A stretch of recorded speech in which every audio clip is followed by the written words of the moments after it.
Hello and welcome back, YouTubers, to another episode of Pokemon Theories. I'm your host, Protomario, and this is the show where we discuss theories ranging from Red being a ghost to why the heck Jinx looks the way she does. Hello and welcome back, YouTubers. I'm Protomario, and today's Pokemon Theory was asked by Cool Charizard 345, and you are so cool!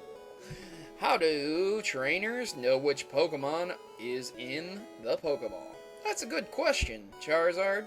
But since you're such a cool Charizard, I'll answer your theory. So first, let's look at the facts. Pokeballs have already been discussed in my Pokeball theory.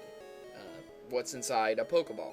So if you're wondering what Pokeballs are and what they're about, go ahead and check it out. Otherwise, I'm going to summarize it real quick. Pokeballs are capsules that were invented by Silph Co. in the later years and were used to catch Pokemon, ranging from a 100% capture rate with the Master Ball to a 1 in 256 capture rate with the Pokeball. Lord knows there are tons and tons of Pokeballs out there. Some are made from apricots and others are made mass-produced by the Silph Co.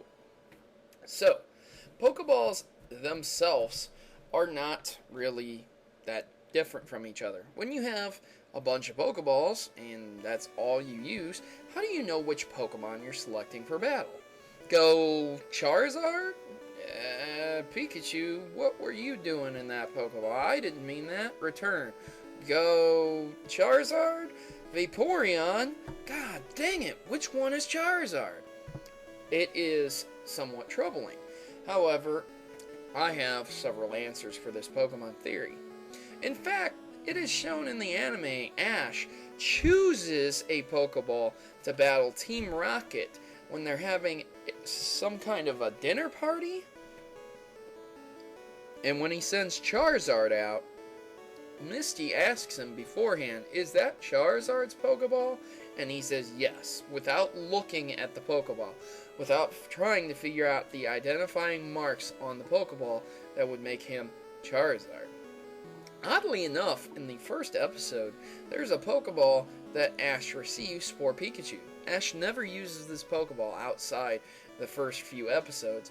However, the Pokeball is marked with a lightning bolt. That would symbolize which Pokeball Pikachu belongs to. I could understand if trainers would mark their Pokeballs with special indication showing which Pokeball they have.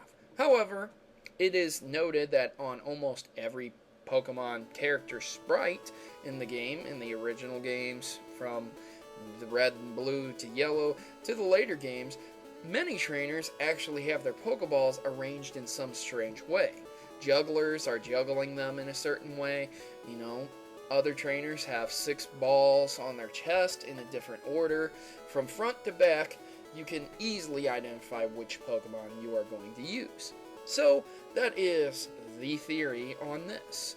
Other than that, if you don't mark your Pokeball and they get mixed up somehow, like Misty's frickin' backpack, I have no idea how you would be able to call out which Pokemon you would want. There is another way to call out your Pokemon, though. You don't have to throw your Pokeball to release your Pokemon. As shown with Sabrina, you can just drop the ball, you can hold the ball, and with many other trainers, you just hold the ball and you call out your Pokemon's name and they get released. So, in my opinion, as long as the Pokemon is maximized to its capacity instead of its shrunken form, if you say your Pokemon's name, they hear their name called, they come out. It's as simple as that. I don't see any other reason or how another trainer would be able to identify their Pokeballs without some sort of outward marking. So if that is a good enough answer for this Pokemon theory, guys, I'm going to be signing out. And remember, if you have an opinion on this Pokemon theory, leave it in the comments section below. And of course, if you have a Pokemon theory, and I use that Pokemon theory, I will give you a shout out before the video. Thanks for watching, and happy gaming. I hope you enjoyed that video, guys. And now, time for a service announcement from the Maverick Army. Tired of the norm? Is it time for a revolution? Join the rebellion and become a Maverick today by subscribing to Protomario. Remember, together, we can create a new world order of gaming. Mavericks unite.